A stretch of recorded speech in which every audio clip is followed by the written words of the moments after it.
Hello and welcome back to Whiskey Wars. Tonight we're going to be reviewing a very special bottle, and that is New Riff 6-year-old Malted Rye. So let's get into it.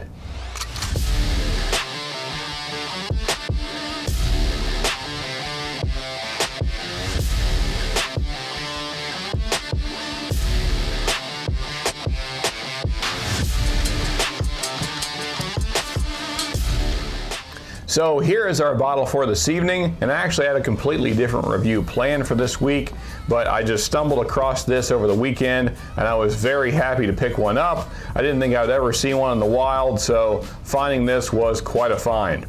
But before we get into the bottle, let's do a quick history of New Riff. Now there isn't a whole lot of history for New Riff because they're a very young company. In fact, they just opened their distillery in 2014. And for a while, they were actually just using source stuff from MGP. But then in 2018, they started using their own distillate, and they put out their first bourbon then. And they've put out a variety of bourbons and ryes since then, and then this rye showed up just this year. Now this is a very limited release, and it actually means that this time. It's not just marketing, but there will be more coming later. But for now, it is only being released in Kentucky. Now later this year in 2021, there will be a full release. So we're all looking forward to that, but I'm very happy to have this bottle. So let's get some poured and see how good or bad it may be. That's a nice cork pop. We're gonna baby this bottle, so I'm not gonna pour a whole lot because I don't know when I can get another one. And first off, let's just talk about how great of a looking bottle this is. I think New Riff makes some of the best looking bottles in the business. I love the look of this bottle, the way it slowly fades to kind of a clear orange. Very cool. But now let's give it a smell and taste.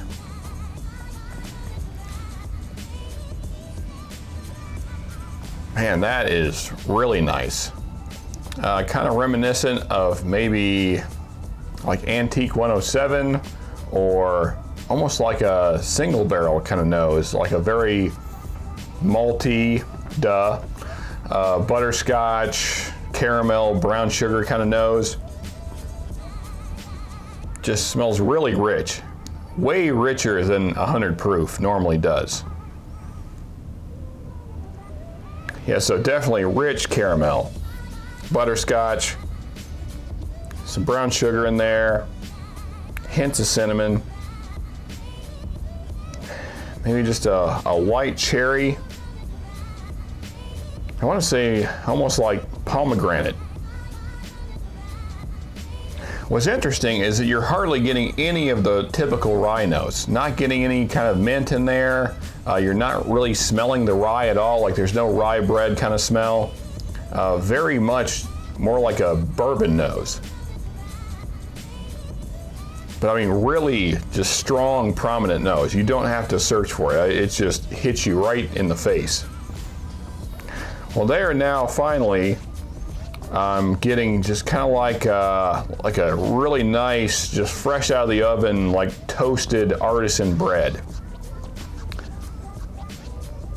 But not necessarily like a rye, more just like maybe like a multi-grain, really high-end bread, something like that. Actually, the note I'm getting kind of reminds me of, if you guys have been to Outback, whatever that bread is that they serve, that brown bread that we all love, very much like that. That's the kind of the bready note in there.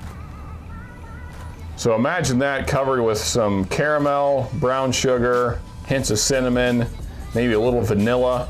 I guess you're turning that bread into dessert. Let's give it a sip. Okay, so on the palate is where you notice it's a rye. You get that rye spice, you're getting kind of that kind of rye mintiness in there on top of the caramel brown sugar that you would expect.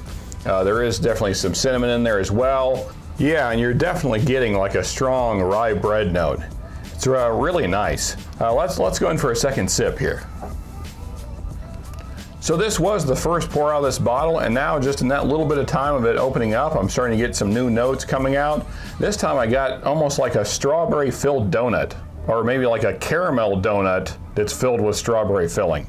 Because you're getting strong caramel flavor, but you're definitely getting kind of some strawberry fruity notes in there as well. And you're getting that sweet kind of doughy bread note for sure. All around, just a really nice sip. Let's go in for one more here and I'll give my final thoughts on it. Man, so this bourbon is just kind of ever changing in the glass here. On that note, I got kind of a more strong mint note again, but it was very sweet. Not like a peppermint, more like a spearmint or like a wintergreen, something like that, but very nice.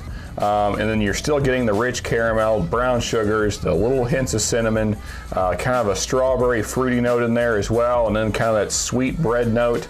And there maybe are hints of your typical rye notes, the kind of that rye bread, but they're very faint compared to all the other flavors you're getting on the palate. All in all, very nice sipping whiskey. Now, as I mentioned earlier, this is very limited right now. So if you see one, I definitely suggest grabbing it when you see it. With that said, I paid $60 for this, and I believe that is the retail price. So I wouldn't go a whole lot higher than that because there will be a bigger release later this year, so something to keep in mind. But it is a very nice rye. If you're into rye, this is not going to be a super rye-y rye. It drinks more like a bourbon, but it is very good, and I highly suggest it. As far as a rating goes, I would give this definitely a solid 8, maybe an 8.2.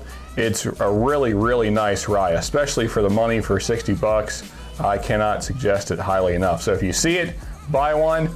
And folks, if you like this review, as always, hit that like button. If you really liked it, subscribe. And as always, folks, just remember, you can never have too much good whiskey.